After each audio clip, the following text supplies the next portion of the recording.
సహోదరీ సహోదరులకు ప్రభువు పేరిట వందనాలు.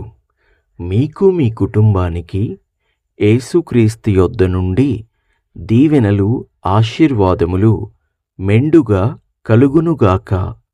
ఈరోజు యేసుక్రీస్తు యొద్ద నుండి మీకు బంగారు మాట, దేవుని వాగ్దానము. జెఫన్యా 3వ అధ్యాయము 20వ వచనము. నేను మీకు ఖ్యాతిని మంచి పేరును తెప్పింతును. ఇదే యెహోవా వాక్కు. ఈరోజు దేవుడు నీకు అద్భుతమైన వాగ్దానం చేస్తున్నాడు.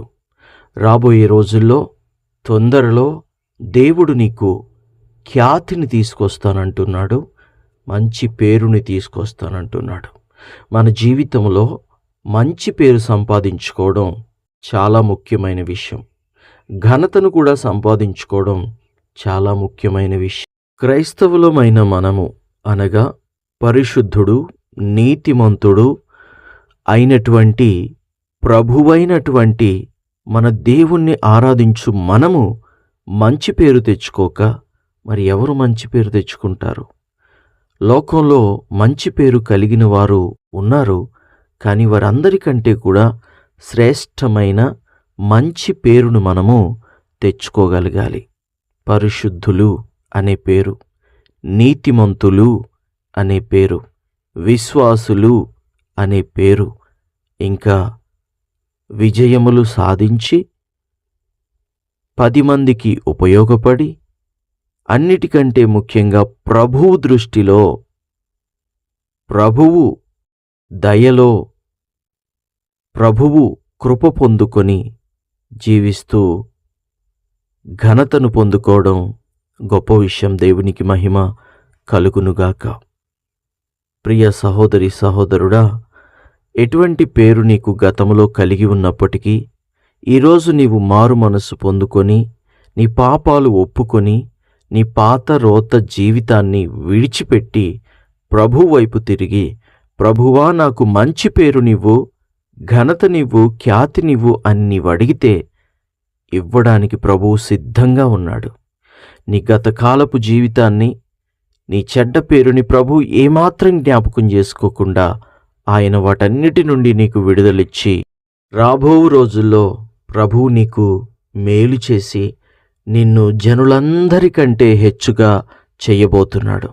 నువ్వెక్కడ పని చేస్తుంటే అక్కడ నీకు మంచి పేరు, నువ్వు ఎక్కడ పని చేపిస్తుంటే అక్కడ మంచి పేరు, ఎక్కడ నీవు నివసిస్తుంటే అక్కడ నీకు మంచి పేరు, నీవున్న ప్రతి చోట దేవుడు నీకు మంచి పేరునిచ్చి ఘనతనివ్వడానికి సిద్ధంగా ఉన్నాడు.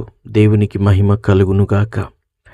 కీర్తనలు 22:27లో బూదిగంతముల నివాసులందరూ జ్ఞాపకము చేసుకొని యెహోవా తట్టు తిరిగెదరు.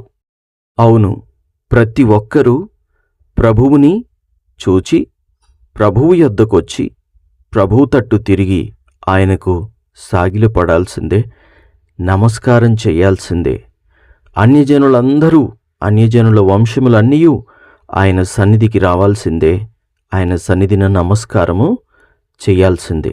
ఎందుకంటే అంతటి దేవుడు ప్రభువైన యేసుక్రీస్తు. ఆయన దగ్గర పిచ్చుకలకు నివాసం దొరుకుతుంది.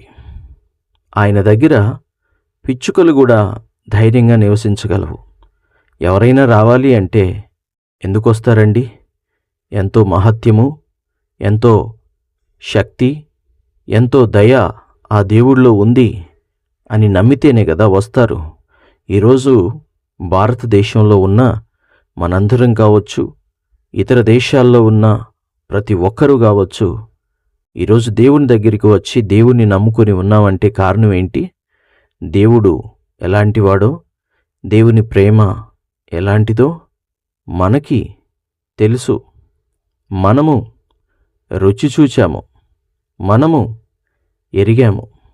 అందుకనే ఆయన ఎంత గొప్పవాడో, ఎంత మహత్యం గలవాడో మీ అందరి జీవితాలలో సాక్ష్యాలు లేవా? నా జీవితంలో సాక్ష్యాలు లేవా? ఆయనే రాజ్యము చేసేది ఆయనే, పరిపాలించేది ఆయనే, ఆయన రాజ్యం ఆత్మ సంబంధమైన రాజ్యం. ఆయన రాజ్యం ప్రేమ సంబంధమైన రాజ్యం. ఆయన రాజ్యం స్థిరమైన రాజ్యం. యుగయుగములు తరతరములు నిలిచి ఉండు రాజ్యం దేవుని రాజ్యం. ఆయనను అడగాలే కాని ఏదైనా దయచేయుటకు చాలిన దేవుడై ఉన్నాడు. దేవునికి స్తోత్రము, మహిమ కలుగునుగాక. కీర్తనలు 2వ అధ్యాయము 8వ వచనము. నన్ను అడుగుము, జనములను నీకు స్వాస్థ్యముగాను భూమిని దిగంతముల వరకు సొత్తుగాను ఇచ్చెదను అని దేవుడు సెలవిచ్చాడు. దేవుణ్ణి అడిగితే జనములను స్వాస్థ్యముగాను భూమిని దిగంతముల వరకు సొత్తుగాను ఇస్తాడు. దేవునికే మహిమ ఘనత కలుగునుగాక. అడగండి ప్రియ దేవుని బిడ్డలారా, దేవుణ్ణి అడగండి. ఆయన తప్పకుండా దయచేస్తాడు. ఈరోజు నీ హృదయంలో చాలా ఉన్నాయి. వాటన్నిటినీ ఎవరికి చెప్పుకోవాలో, ఎక్కడ బయలుపరచాలో బయలుపరచు. ప్రభువైన యేసుక్రీస్తు ఎదుట బయలుపరచు. నీ ప్రతి ఒక్క మనవిని, ప్రతి ఒక్క ఆశను, ఆలోచనను ఆయన తీర్చుటకు, నెరవేర్చుటకు, జరిగించుటకు ఆయన చాలినవాడయ్యున్నాడు. అడిగితే ఇచ్చే దేవుడు ప్రభువైన యేసుక్రీస్తు. అడిగి చూడు, నమ్మి చూడు, విశ్వాసం ఉంచి చూడు. దేవునికి స్తోత్రం. నీవే సాక్ష్యమిస్తావు.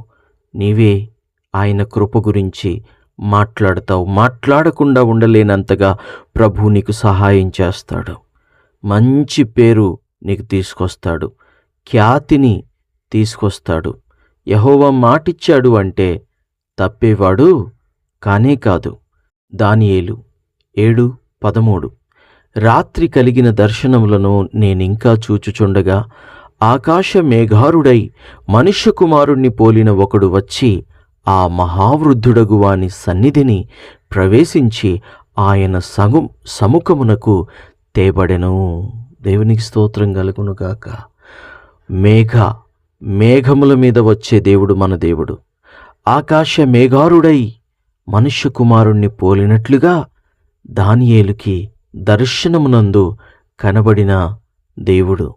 దానియేలుని సింహపు బోనులో తప్పించిన దేవుడు, కాపాడిన దేవుడు, జీవము కలిగి చలించుచున్న ప్రతి వాటికి ప్రభువును, దేవుడును, సంరక్షకుడును, పోషకుడనయ్యున్న దేవుడైన ప్రభువుకి మహిమ కలుగునుగాక. ప్రార్థన. తండ్రి, మీకు వందనాలు. దేవా, మీకు స్తుతులు, స్తోత్రాలు. అవును తండ్రి, మాకైతే మంచి పేరు లేదు నాయనా. మేమెవరమో కూడా తెలియదు తండ్రి. మేమేంటో కూడా తెలియదు తండ్రి. దీనులము, అయోగ్యులము, దిక్కులేని వారము, ఎన్నిక లేని వారము తండ్రి. పేరు లేదు, ఘనత లేదు. కానీ నేను నీకు ఖ్యాతిని, పేరును, మంచి పేరును తెప్పిస్తానంటున్నావు తండ్రి. వాగ్దానం చేస్తున్నావు తండ్రి. దేవా, నిన్ను మేము నమ్ముచున్నాము తండ్రి. నీ కృపను బట్టి మేము నమ్ముచున్నాము. మీ దయను బట్టి మేము నమ్ముచున్నాము. మీరు చూపుచున్నటువంటి ప్రేమను బట్టి నమ్ముచున్నాము. మీకు అసాధ్యమైనదంటూ ఏదీ లేదు తండ్రి. మీకు సమస్తము సాధ్యమే. ప్రభువా, మీకు సమస్తము సాధ్యమే. దేవా, మీ కృప, దేవా మీ దయ, దేవా మీ కరుణ ఇదిగో ఈ వాక్యం వింటున్న ప్రతి బిడ్డ మీద ఉంచండి. మేము నమ్ముచున్నామేసయ్యా, నీవు మంచి పేరు తీసుకొస్తావు, మంచి ఖ్యాతి తీసుకొస్తావు, ఘనతను తీసుకొస్తావు అని నమ్ముతూ ఈ ప్రార్థనంతా త్వరలో రాబోచున్న మా తండ్రి, మా రక్షకుడు, మా ప్రభు అయిన యేసుక్రీస్తు శ్రేష్టమైన నామములో అడిగి వేడుకొనుచు నమ్మియున్నాము తండ్రి. Amen, amen, amen.